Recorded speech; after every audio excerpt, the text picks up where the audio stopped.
Halo semuanya, perkenalkan nama saya Muhammad Farel Faharizi dengan NIM E1101241043 dan di mana kali ini saya akan menjabarkan kembali yakni 15 teori komunikasi.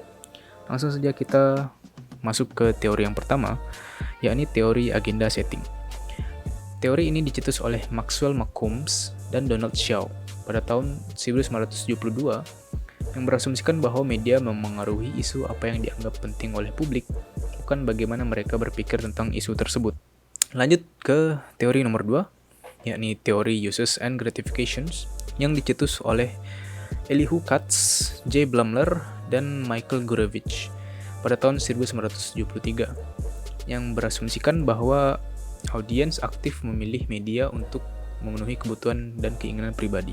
Nah, lanjut ke teori yang ketiga, yakni teori Spiral of Silence yang dicetus oleh Elizabeth Noel Newman pada tahun 1974 yang berasumsikan bahwa orang cenderung bungkam jika merasa pandangannya minoritas demi menghindari isolasi sosial.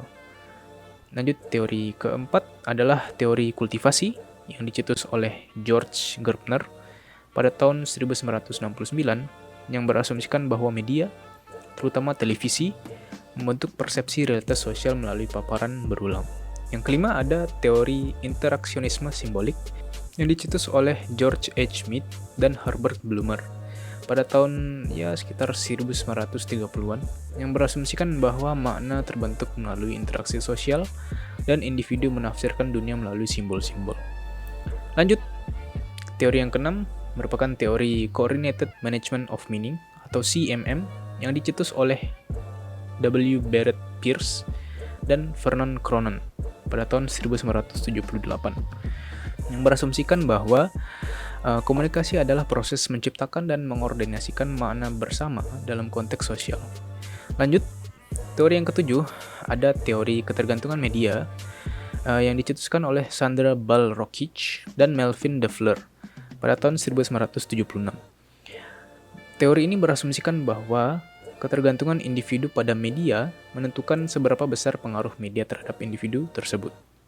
Lanjut ke teori yang ke-8, teori difusi inovasi, yang dicetus oleh Everett Rogers pada tahun 1962, yang berasumsikan bahwa inovasi menyebar dalam masyarakat melalui komunikasi dari individu ke individu. Lanjut, yang ke-9 ada teori kesenjangan pengetahuan, yang dicetus oleh Tichenor, Donoghue, dan Olian pada tahun 1970. Nah, teori ini berasumsikan orang dengan status sosioekonomi yang lebih tinggi mendapatkan manfaat informasi yang lebih cepat dibanding mereka yang memiliki status sosioekonomi yang lebih rendah.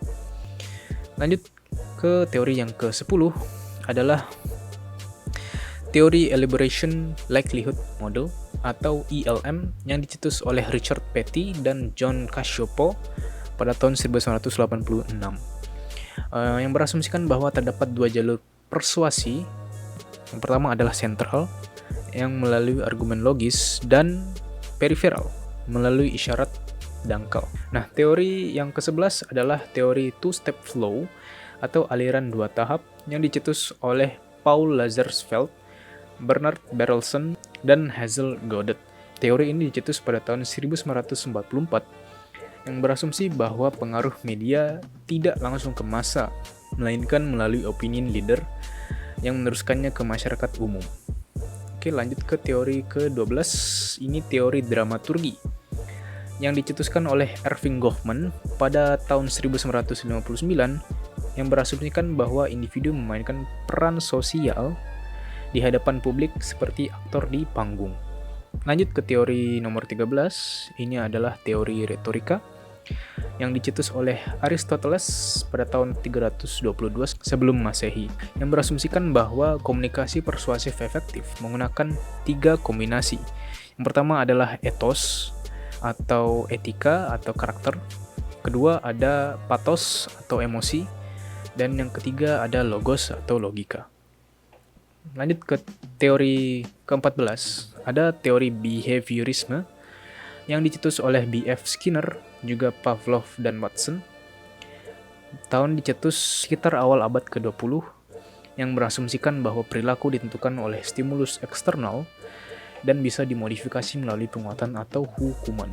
Dan yang terakhir, teori yang ke-15, bukan teori Johari Window, tetapi teori nativisme. Jadi, teori ini dicetus oleh Noam Chomsky pada tahun 1957 yang berasumsikan bahwa kemampuan berbahasa bersifat bawaan atau innate, bukan sepenuhnya hasil pembelajaran dari lingkungan. Oke, sekian, terima kasih. Terima kasih telah mendengarkan. Mohon maaf jika ada kesalahan apapun dalam perkataan saya, dan jika ada kesalahan di teori-teori yang saya jabarkan. Sekian, terima kasih. Assalamualaikum warahmatullahi wabarakatuh. Dadah.